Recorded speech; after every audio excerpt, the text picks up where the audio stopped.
Hey guys, today is a review of the SH Figuarts Stormtrooper from New Hope figure.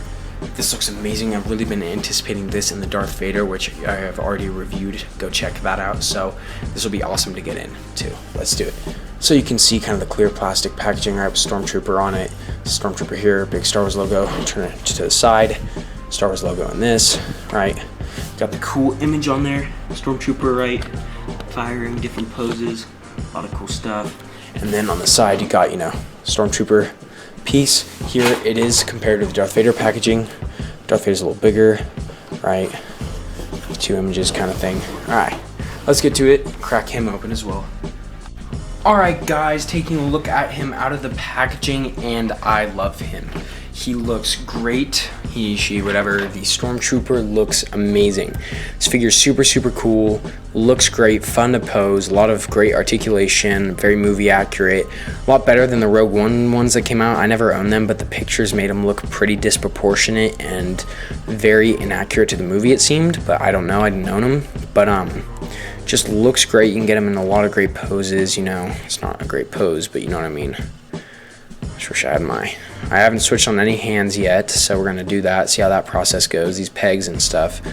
But I mean, man, I have them looking really weird, but great figure, fun to mess around with. Don't feel like it's gonna break, hopefully, on me, knock on wood, touch wood, but let's take a look at the accessories. So guys, taking a look at the figure, he comes with, these are his wrist pegs, by the way, so he comes with a pair of trigger hands, a pair of open, like kind of coddling hands for the gun, and then a pair of fisted hands. Fisted hands come out on him straight out of the packaging. Oh my gosh, I don't know if I can get this hand in, guys. Holy cow, I was not expecting it to be that difficult. Hold on, oh that hurt. All right, we're gonna try again. Here we go. Oh, we're getting there. Progress. It might have gone on, but it doesn't feel like it. And it looks like it. I think it's on there. All right, cool.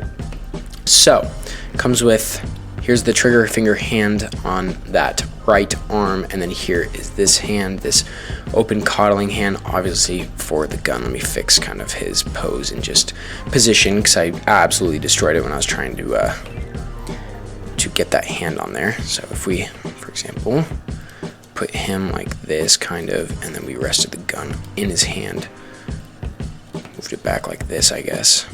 God, he looks awful right now. Sorry guys, I really can't get a good pose to save my life for right now, but you guys kind of get the idea. He looks good. Hand works as, you just gotta position it, but the hand works as requested, right? You can kind of get him shooting it like from, down here, and then you can get him like kind of like this, right? And you can get him this and kind of like that, I guess. Something like that, I guess. I don't know, I'm just trying to mess with them, see what kind of pose I can get, but nothing's really coming out well. But anyway, yeah, so it comes with trigger finger hands and then open hands. So trigger finger hands are good. It's pretty easy to get the blasters in there. So here's his kind of standard, I believe it's an E11 blaster is what this one's called, I think. Then he comes with two other blasters. It comes with this huge, I want to say it's like a sniper, I think. I mean, this gun's in Battlefront 1 and 2. If you guys haven't played Battlefront, it's a very fun game. It's not the best game, but it's a very fun game. And then he also comes with this huge gun. This is more of a like a machine gun, because these are like kind of like the rounds, I guess, that kind of circle and provide bullets. I'm pretty sure, or it could be a shotgun. I don't know. Star Wars weapons are very weird. But these blasters look good, and getting him to hold them has not been a problem so far. You just kind of wiggle a little bit, wiggle. All right. Now this one, the trigger finger is too far. It's not aligned with that, which can be annoying. I mean, it's not detrimental, because you can kind of fudge it like this, where it looks like it's kind of on there, right? Like that looks like it's on. There's no problem there. So it can be annoying, but it's not a huge problem unless you're like zooming in on his hand, And then here's the second gun, or like the second big gun, I should say, and that actually works. You know what I mean? Like this one actually looks good, and again, supporting the gun, because he's a bad one. He carries a huge gun to compensate for something. Look at that. Hold on, I gotta pose them all up because this is not working out how I wanted it to. Hi. God, my posing sucks today. Alright, but anyway, that's how those guns go. And that's really his accessories. He comes with 3 guns. Oh, wait. thought this gun is like, you could take it apart or something, but you can't. So it doesn't come with a lot of accessories, but the accessories it comes with are fun, a lot of playability. I'm most of the time gonna have him displayed with this E11, I believe that's what it's called, because this is like this is kind of the standard Stormtrooper gun, you know what I mean? Like, if you think about Star Wars, this is the standard gun Stormtroopers are using, you know, they're shooting at rebels with, etc., is the shorter blaster. So it's like their, I don't want to say their pistol, because it's really not a pistol, but you know what I mean, it's like their standard gun. Alright, hold on. I'm try to get him in a decent pose now, but it's hard. Okay, here he is standing up, so that looks good, right? Now let's get this like this. I will say, easier to pose would definitely have to go to the model kit. The model kit's a lot easier to pose. It's pretty fun to pose, you know, not hard or anything. So there's that. She looks good, you know, he looks good. So let's talk about articulation. We'll get into some size comparisons. Okay, let's do this. All right, so his head can move that far back. Okay, make sure that's focused. That far forward, you know, without, because it's a big helmet, right? His body, however, can move that far forward, that far back. It's like a diaphragm joint, right? He's got a lot of pivot. Okay, and then there's also this kind of torso joint that can move a little bit, which is pretty cool. Then he's got these shoulder pads that have articulation. They're on like a ball joint, so they can go up, down, kind of side to side. You know, they have a lot of free flowing movement. He's got an upper bicep swivel, double jointed. I mean, they're technically double jointed elbows, but those little armor plates kind of get in the way to making them kind of single jointed, which is pretty annoying. And then his hands got some articulation as well.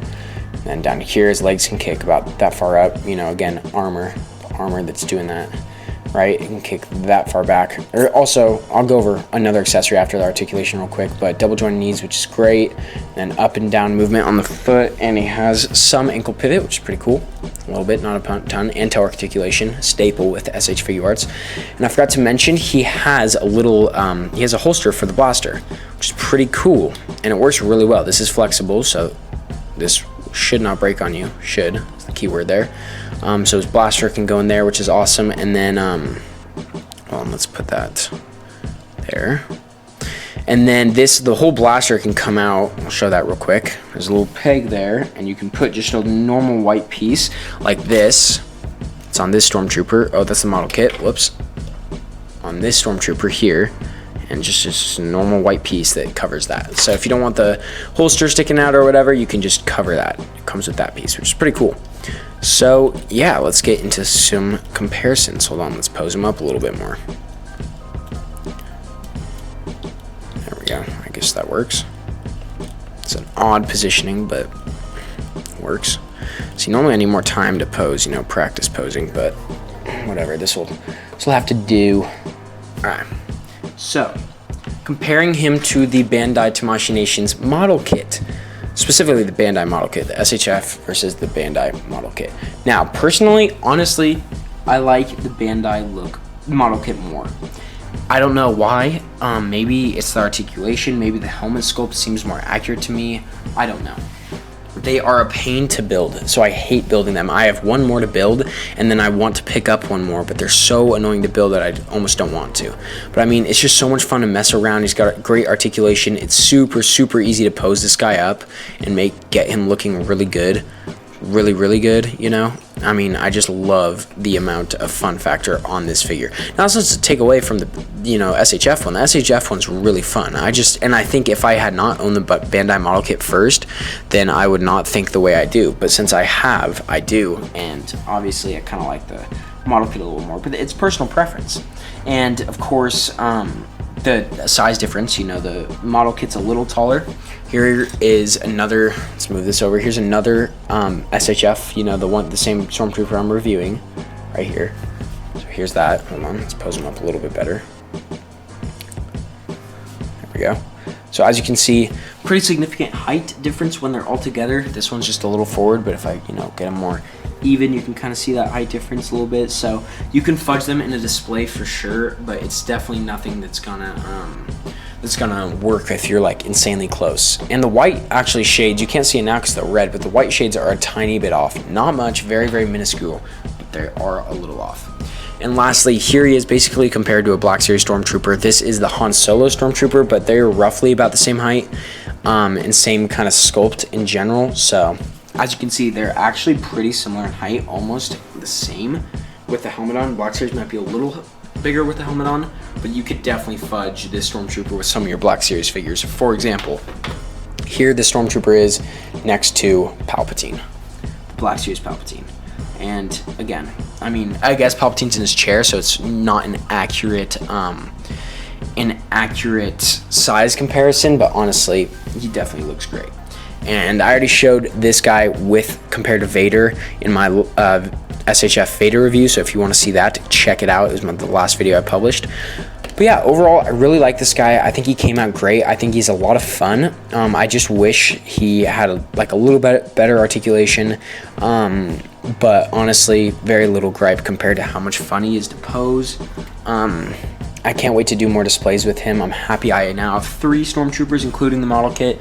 SHF ones. I'm planning on getting 2 more model kits so I can have 5, so I can kind of have them rolling with Vader and all those different guys. So yeah, if you guys like the review, please give a thumbs up, give it a like, and hit the notification bell so you know when my reviews are coming, because now that the YouTube channel is really truly back, I will be publishing content, whether it's display updates or reviews, pretty much hopefully close to daily, if not every other day or once a week, something like that. So they'll be coming out pretty frequently is the point. So please turn those on. Be sure to look out for the other reviews I have coming up that are SHF based, and I will catch you all later. Peace.